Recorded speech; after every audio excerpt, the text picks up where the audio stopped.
The Milwaukee Brewers will trade Freddy Peralta this offseason, and the New York Mets should be all in on making him their new ace.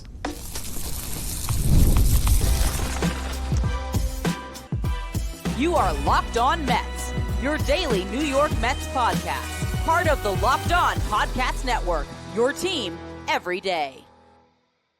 Hello to all you amazing Mets fans. You're watching Locked On Mets, part of the Locked On Podcast Network, your team every day. I'm your host, Ryan Finkelstein. I've been covering the New York Mets on this show since the 2019 season. This is the #1 daily podcast on the New York Mets. Want to find some of my written work? You can do so over at justbaseball.com, where I work as the editor-in-chief. Today's episode is brought to you by Game Time. Download the Game Time app, create an account, use the code LOCKEDONMLB for $20 off your first purchase. Now, today's show is the culmination of a couple of weeks here where we have been talking about different trade candidates for the New York Mets. I did a show giving you 11 trade candidates that the Mets could target this offseason to bolster their starting rotation to find a new ace. And then we focused on a couple of individual arms that I think really should be at the top of the Mets wish list this offseason. We did a show on Sandy Alcantara, another on Joe Ryan. And then yesterday, I gave you the show you've all probably been waiting for, where I really did entertain the idea of trading for Tarik Skubal. And ultimately, I don't think that Tarik Skubal is going to get moved, because I think the Tigers would be foolish to trade him when they're not going to get, I don't believe, the value that you would need to move that level of an arm. Sandy Alcantara is coming off a down season, but he has immense upside.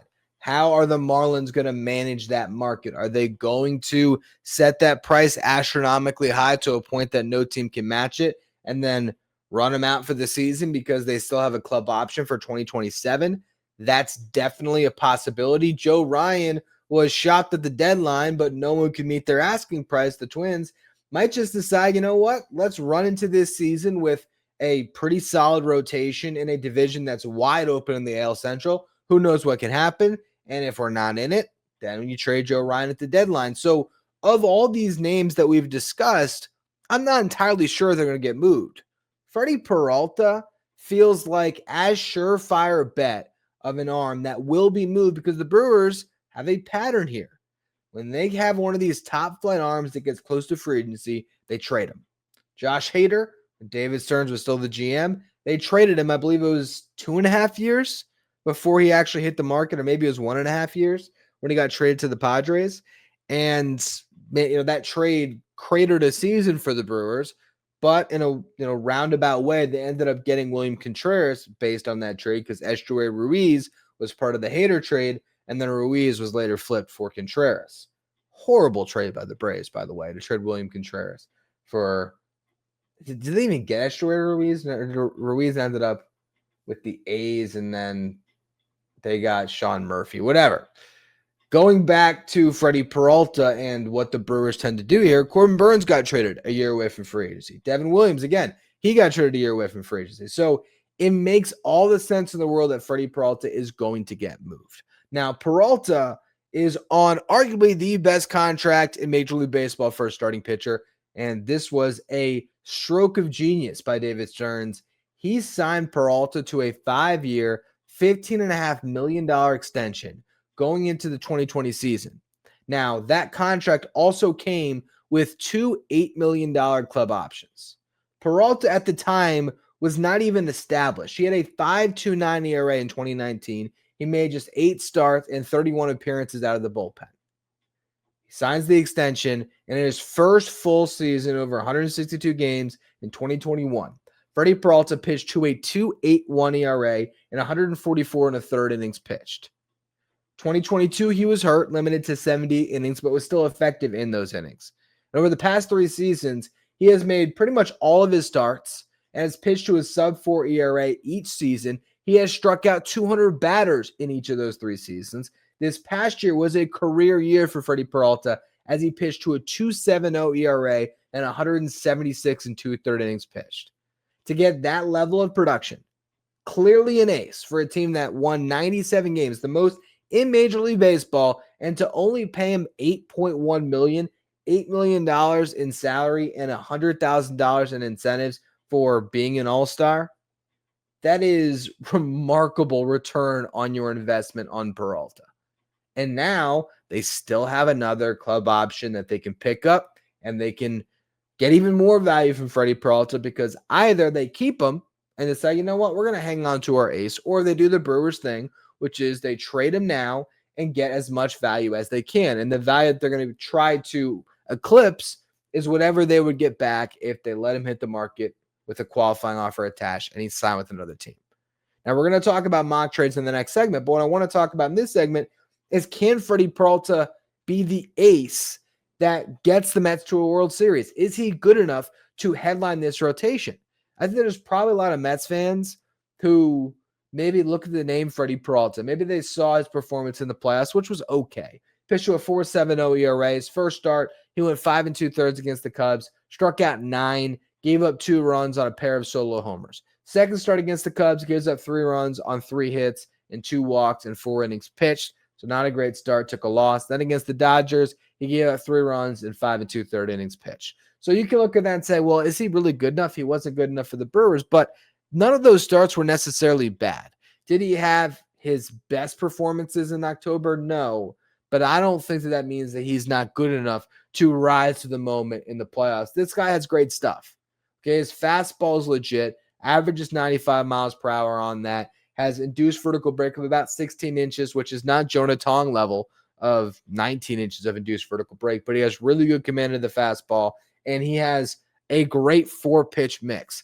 He has a complete arsenal, a good changeup, good curveball, good slider. He got whiffs over 35% of the time on the changeup, just below 35% of the time on the curveball. And his slider, he got well more than 50% whiffs on the slider. He throws that pitch the least. So, maybe that was just a pitch that batters aren't as familiar with. So he's able to surprise hitters a little bit more and get more swing and miss there. But regardless, it's a 4-pitch mix that has been proven to work. Again, every single season the last 3 years, he's striking out 200 batters. So if you were able to plug that into the top of your rotation, I do think it's good enough. Now, you need to have a complete rotation behind him. You're going to need some other things to work out. Nolan McLean's going to have to be what we saw at the end of this season, which is a guy that can be a frontline pitcher for you. And I believe he will be that for the Mets in 2026. You're going to need one of Sean Manaea or Kodai Senga to have a good season and bounce back. And I don't think that it's outside the realm of possibilities. You're going to need Clay Holmes to do exactly what he did, if not better, and David Peterson to be much better than he was down the stretch. Altogether, an ERA, I think just over 4 for Peterson. If you got that and he was your 5th starter, that would be fine. There is the makings of a good rotation by just acquiring Freddy Peralta, but the beautiful thing about Freddy Peralta, $8 million in salary, that opens up a lot of possibilities for your payroll. That means that even if he's your ace, you might be able to sign a number 2 in free agency because you're going to have more money to play with. So Freddy Peralta, to me, makes all the sense in the world, because I personally think when you're looking at some of the names we've been talking about, Freddy Peralta is coming off a better season than Joe Ryan, a much better season than Sandy Alcantara. And I really do think that he's a better pitcher than Joe Ryan. Joe Ryan gives you an extra year of control, but that also means more of a cost to acquire him when it comes to prospect capital. And the Twins have less pressure to move him. Sandy Alcantara, coming off a down year, again, there might not be complete pressure to move him because they still have that club option for 2027, the Marlins do. I think Sandy has the highest ceiling of those 3 arms. I really do, because I think Sandy not only can pitch to a low ERA and be a dominant ace, but he can be a workhorse in a way that I don't think either Joe Ryan or Freddy Peralta will be. But Freddy Peralta, I think, has the highest floor, no doubt. So when you consider the fact that he's going to be moved based on the Brewers' past history and the upside that he possesses to be your ace, the Mets should absolutely be in. But the question now is, what would it take to get Freddy Peralta? And that's what we're going to discuss next. Today's episode is brought to you by FanDuel. The NFL season's here, and FanDuel has an offer you don't want to miss. Right now, new customers can bet just $5 You're going to get $300 in bonus bets if you win. That's right. You pick a bet, you put down $5, and if it hits, you're going to unlock $300 in bonus bets to use across the app. I love using FanDuel because it fits however you like to bet, whether it's player props, building a same game parlay, or even jumping in live as the action unfolds. It makes watching football even more exciting when you got a little something riding on the action. Whether you're a casual fan or you love diving into the stats, FanDuel is going to make the game day experience so much better. It's quick, it's easy. It's the best way to add a little more energy to your Sundays. So if you're ready to play, download the FanDuel app now by visiting FanDuel.com to get started. That's FanDuel.com to place your first $5 bet. Today's episode is also brought to you by Monarch Money. Most people can't name all their financial accounts or even what they're worth, whether it's their 401ks, properties, or investments. When you don't have the full picture, you can end up leaving money on the table. That's why there's Monarch Money. It's an all-in-one personal finance tool that brings your entire financial life together in one clean, easy-to-use interface on your laptop or your phone. Monarch does the heavy lifting for you, where you can link all your accounts in minutes, see clear data visuals, get smart categorization of your spending, and finally feel in control of your money without ever touching a spreadsheet. I linked all my accounts to Monarch, and you start to see those subscriptions that you're paying for each month that you're not even using. You also might notice some things that you're spending money on that you're maybe spend a little too much on, like takeout. It really can add up. Don't let this financial opportunity slip through the cracks. Use the code LOCKEDONMLB at monarchmoney.com in your browser, and you're going to get half off your first year. That's 50% off your first year at monarchmoney.com with the code LOCKEDONMLB. If you're watching on YouTube, do me a favor and hit that subscribe button. Help us get closer to our next goal of 15,000 subscribers. We're getting closer and closer. Really do appreciate all of you continue to subscribe. Now, we have a clear parallel that we can look at if we're trying to find what's a good comp for a Freddy Peralta trade. Just look at the Corbin Burnes trade. Same team that's trading him.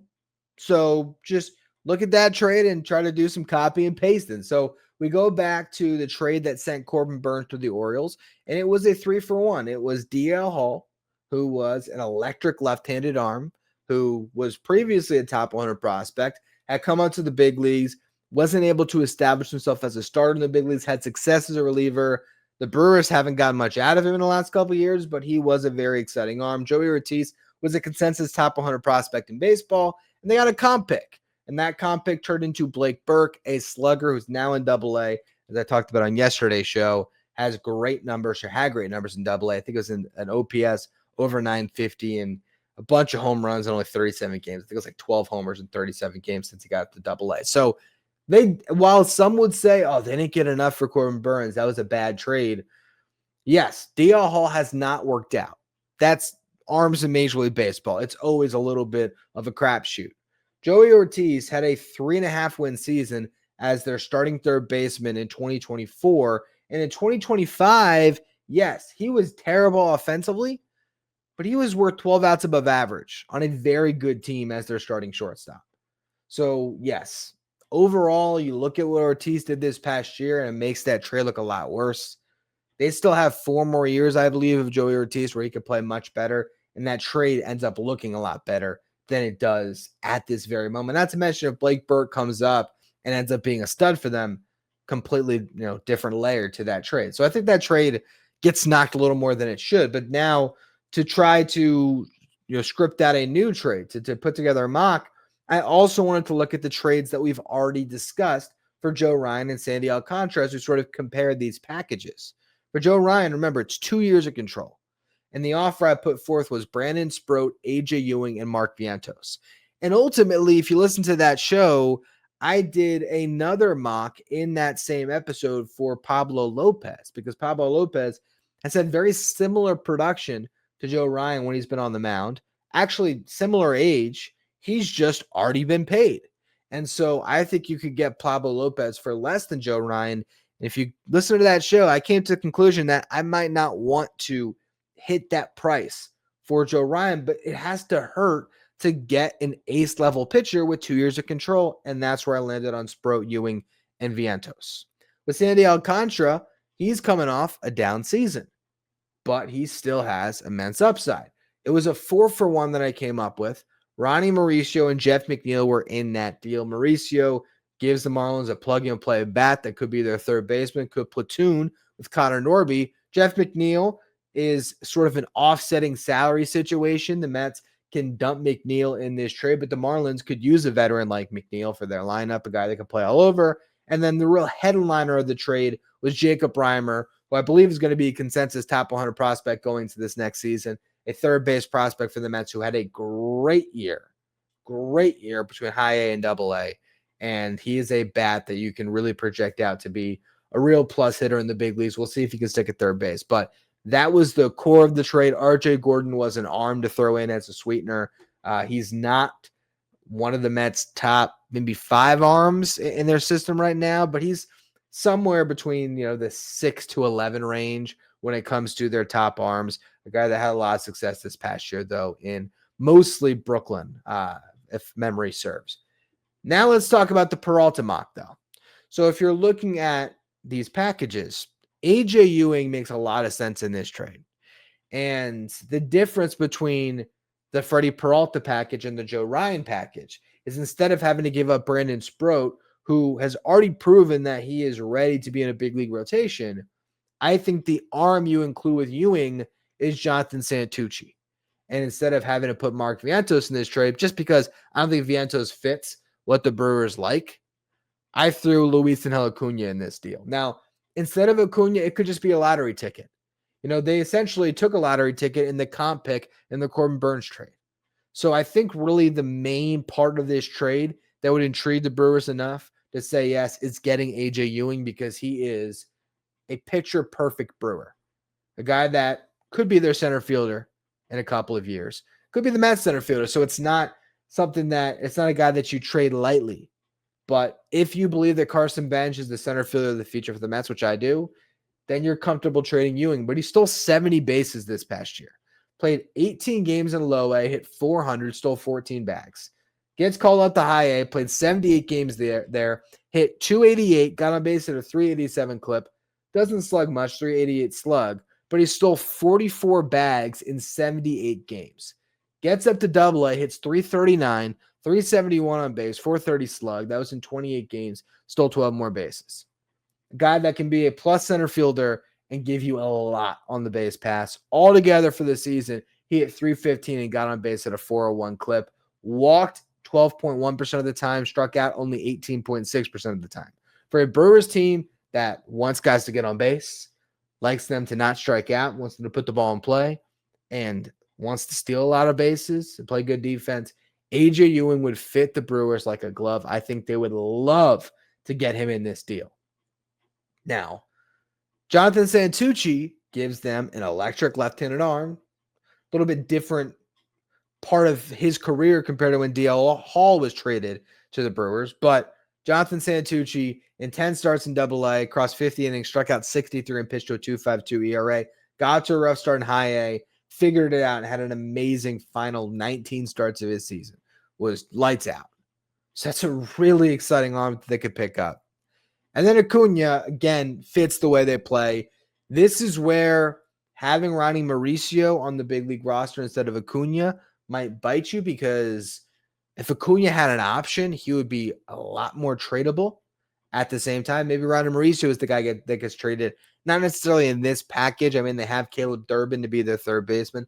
I don't know if they'd be looking for another guy, and who knows? Maybe they would value Mauricio and his ability to play third base and give him some more pop from that spot. But I think this trade is one that is definitely a tough pill to swallow for the Mets, because Santucci, to me, I don't know if I would rank. It's a weird thing to say this.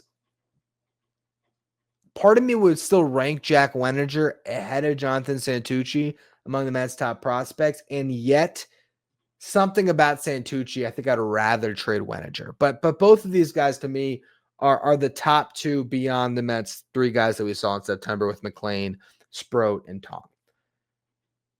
AJ Ewing, again, is a tough pill to swallow, but you're getting a ace who's going to only make $8 million this next season, which means depending on what David Peterson gets in arbitration, Freddy Peralta would make less than the entire Mets rotation outside of the rookies.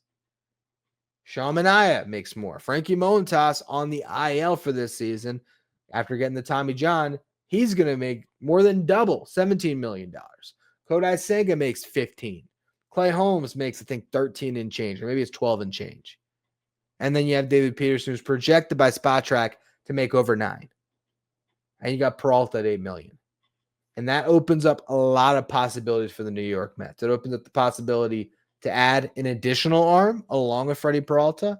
And it also opens up the possibility that you could extend Freddy Peralta and just have him locked in as your ace for the foreseeable future. So that's where I want to close the show, going through what an extension could look like and also what other possibilities it could open up if the Mets were to trade for Freddy Peralta.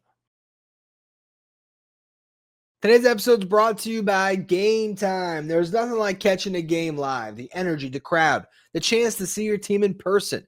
But actually getting tickets, that's the tough part. Between queues, login screens, surprise fees, it takes all the fun out of getting your tickets. That's why I use Game Time, because the app gives the advantage back to the fans. Game Time is fast, it's easy, it's backed by the Game Time guarantee. So you're always going to get 100% authentic tickets delivered on time and at the best price. Plus, all fees are included. So the price you see is the price you pay. The app made it super simple. I could even see the view of my seat before I bought, so I know exactly what to expect when I arrive. I love zone deals because you pick a section and Game Time is going to pick the seats and you're going to save on those seats. It's the fastest, cheapest, and least stressful way to get your tickets when you use Game Time. Down the Game Time app, create an account, use the code LOCKEDONMLB for $20 off your first purchase. Terms apply. Again, that's promo code Locked on MLB, LOCKEDON MLB for $20 off. Swipe, tap, ticket, go, download Game Time today. If you're an everydayer that always tunes into the show, make sure you become a Locked On Mets insider. This is our texting service where you get updates from me. Anytime news breaks on the Mets, you can ask me questions anytime. Take part in our Locked On Mets signed photo giveaways and the live graphics sent to your phone during the regular season every single day, so you never have to look at social media to know who's starting for the Mets. If you want to be Locked On Mets Insider, find the link in the episode description or go to subtext.com/LockedOnMets. Now, if the Mets were to trade for Freddy Peralta and he's only making $8 million, they would still have the ability to go into the market and sign a top-tier free agent. Now, theoretically, with Steve Cohen's money, you could trade for Sandy Alcantara, making $17 million, and do the same thing. You can trade for Tarek Skubal, who's going to be making probably $22 million through arbitration, and still go out and get another arm, because obviously Steve Cohen gives the Mets endless possibilities when it comes to how much he theoretically could spend, but you can't just spend aimlessly. You have to be smart about where you spend your dollars, and the Mets are going to have to bring back Pete Alonso at a pretty hefty price, bring back Edwin Diaz at a pretty hefty price. Potentially look at getting another bat beyond Pete Alonso, building on more of a bullpen. There's a lot that has to get done this offseason. If you pick up Freddy Peralta and it's only making $8 million, well, you have opened up a lot of possibilities to spend in other ways. So that's the first thing. The other side of the coin, though, is you can leverage that $8 million and try to extend Peralta now. So instead of signing Dylan Cease as he hits the market and paying him 100 cents on the dollar, 120 cents on the dollar if a bidding war ensues, you have the inside track to Freddy Peralta, and he's not represented by Scott Boras, which Dylan Cease is. Zach Gallen is. Framber Valdez is not, but he's going to be 33 if I'm not mistaken, or maybe he's 32. And I just don't like the idea of getting Framber Valdez after what we saw in season with him crossing up the catcher. And I know that they brushed it off, but it just was a bad look for him. I don't know if he is the guy you want in your clubhouse. That's just me. I could be wrong, but I don't know. That one left a sour taste in my mouth. And I wonder how front offices are going to feel about Framber. There's options in free agency. You can sign Shane Bieber. If Brandon Woodruff ends up opting out of his mutual option with the Brewers and they don't tag him with a QO, which I think they would, because when Brandon Woodruff was on the mound, he was still very effective. And I think Woodruff might just opt into that qualifying offer. And then he knows that he's not going to be encumbered with it next time around when he goes into free agency. But if he denies all of that and hits the market with a QO attached, well, now you got a QO attached to him. So that kind of sucks. But he is another option. Those are guys that you can probably get with Bieber and Woodruff who are coming off injuries that you might be able to get them to a shorter-term deal. But when it comes to the guys that you want to give a long-term deal to in this free agent market, if Freddy Peralta was a free agent, he'd be the top arm on the market. And you can leverage that $8 million that he's going to make this season and say, hey, Freddie, would you like a $15 million signing bonus? Would you like to make more than you've made? Well, not more than you made your entire career, but I'd imagine his career earnings probably, 23 million, right? The original extension was 15. You had 8 million, maybe a couple years before that. Maybe it's, 25 million, 26 million. There's made his entire career. You can make, over half that just by signing on the dotted line of an extension. That could be intriguing for him. Now, I said he's not represented by Boris. He's represented by Clutch. Now, Clutch is the agency in the NBA. That's LeBron's agent, Rich Paul. And they've now opened up a baseball division. If you go to Spot Track, there's only 3 players listed. I imagine they have more clients than that, but the 3 notables that they have who are represented, major league players represented by Clutch, you have Luis Severino, Freddy Peralta, and Alex Vesia. So this could be their chance with Peralta to go into the market and get a big-time contract and sort of prove themselves as a baseball agency. So are they going to be open to an extension? Debatable. At the same time, if they can also get their biggest big league contract or the biggest baseball contract yet and get a $150 million contract under their resume, and Peralta's happy because he locks in money like he's never seen before right now, maybe you could extend him. I don't think it's outside the realm of possibilities to think if you put a $150 million 6-year deal in front of Freddy Peralta after you traded for him, that gives him a $15 million signing bonus or something really fab in the front end, he might not just say, you know what, whatever, screw it. I'm going to be pitching for a good team. I'll still be able to take another bite of the free agent apple when I'm, 30 at that point, 35 years old. But pitchers have been going for a long time. You never know.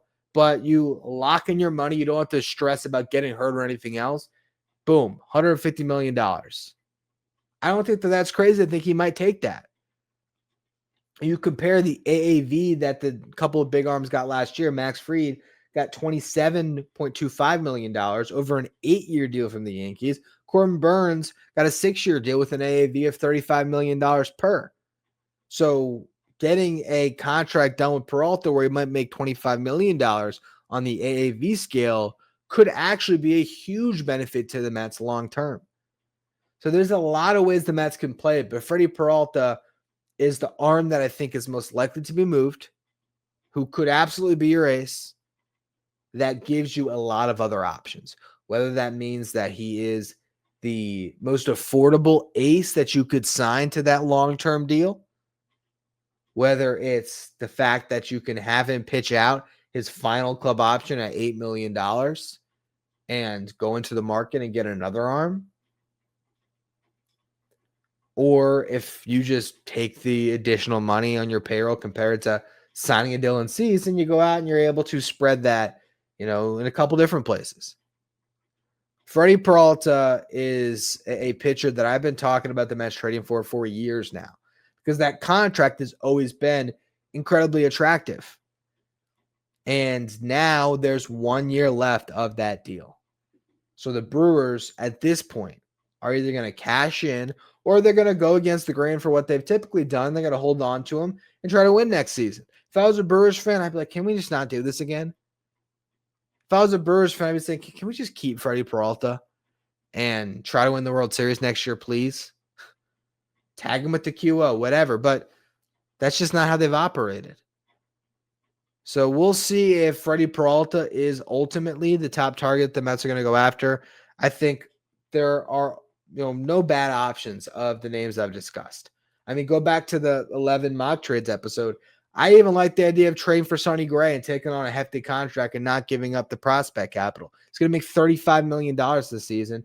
He has a no-trade clause, but he might waive it. And the peripherals would suggest that he is a much better pitcher than the ERA was this past season. So you get Sonny Gray in, and I know he didn't pitch great for the Yankees, but they try to change him as a pitcher. if you can support Sonny Gray, I'm not even mad at that move because I think you could give up next to nothing in terms of prospects to get him. And the list went on and on of different arms that the Mets could target. There's a lot of different names. The Mets need to get an ace this offseason. That's the bottom line. That is the conclusion you take from all of these shows that I've done about it. So we'll see how they approach it. Now, when it comes to shows for the rest of this week, I want to take a day break from starting pitchers, but I will do a show breaking down the free agent market later on this week for starters. So Dylan Cease, Zach Gallen, Shane Bieber, all of those guys. I'm going to look into all the top arms and which free agent I like the most for the New York Mets. But tomorrow's show, I want to look at center field because this is, I think, the weakest position in Major League Baseball, bar none right now.